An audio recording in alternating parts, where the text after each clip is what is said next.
തമിഴ്നാട് നിയമസഭയിൽ അവതരിപ്പിച്ച ധനകാര്യമന്ത്രിയുടെ ബജറ്റിൽ മുല്ലപ്പെരിയാറിലെ ജലനിരപ്പ് ഇപ്പോഴത്തെ പ്രഖ്യാപിത 136 അടിയിൽ നിന്ന് 142 അടി ഉയർത്തുമെന്നും അതോടൊപ്പം തന്നെ ഡാമിൻ്റെ അറ്റകുറ്റപ്പണികൾ നടത്തിയതിന് ശേഷം ജലനിരപ്പ് ഉയർത്തും എന്നുള്ള പ്രഖ്യാപനമാണ് വന്നിരിക്കുന്നത്.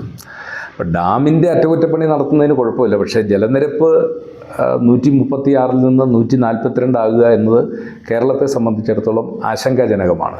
ഒന്ന്, ഇത്രയും പഴക്കമുള്ള ഒരു ഡാം, 130-ലധികം വർഷം പഴക്കമുള്ള ഒരു ഡാം നിലവിലെ സുപ്രീം കോടതി വിധിയും അതുപോലെ തന്നെ റൂൾ കർവിലുമൊക്കെ പറഞ്ഞിരിക്കുന്ന പ്രഖ്യാപനത്തിൽ നിന്ന് വളരെ പെട്ടെന്ന് 142 അടിയാക്കുക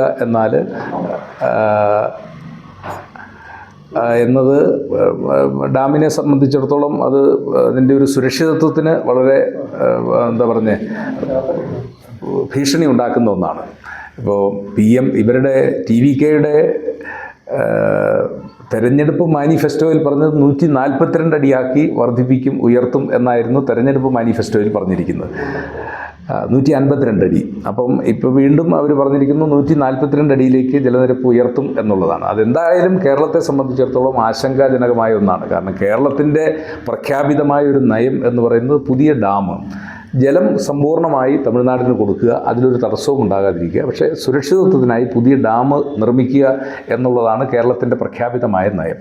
ഇത് സുപ്രീം കോടതിയിലും അതോടൊപ്പം തന്നെ കേന്ദ്ര ഗവൺമെൻറ്റിൻ്റെയൊക്കെ പരിഗണനയിലിരിക്കുന്ന ഒരു കേസായതുകൊണ്ട് ഏകപക്ഷീയമായി ഡാമിൽ ജലനിരപ്പ് ഇങ്ങനെ 142 അടി ഉയർത്തും എന്നുള്ള തമിഴ്നാടിൻ്റെ പ്രഖ്യാപനം അത് കേരളത്തെ സംബന്ധിച്ചിടത്തോളം ആശങ്കാജനകമായൊരു കാര്യമാണ്. ഇക്കാര്യത്തിൽ മുഖ്യമന്ത്രി തലത്തിലുള്ള ചർച്ച അടിയന്തരമായി അല്ലെങ്കിൽ ഉടൻ ഉണ്ടാകും എന്നാണ് പ്രതീക്ഷിക്കുന്നത്.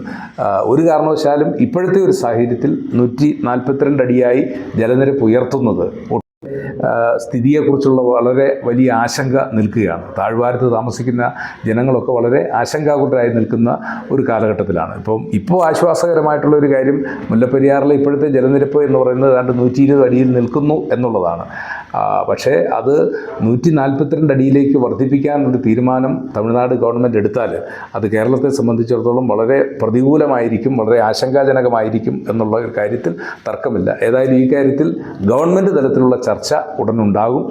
അതിൽ ഈ 136 അല്ലെങ്കിൽ പരമാവധി 137 എന്ന നിലയിൽ നിലനിർത്താനുള്ള നടപടികൾ ഉണ്ടാകും എന്നുള്ളതാണ് എനിക്ക് സൂചിപ്പിക്കാനുള്ളത്.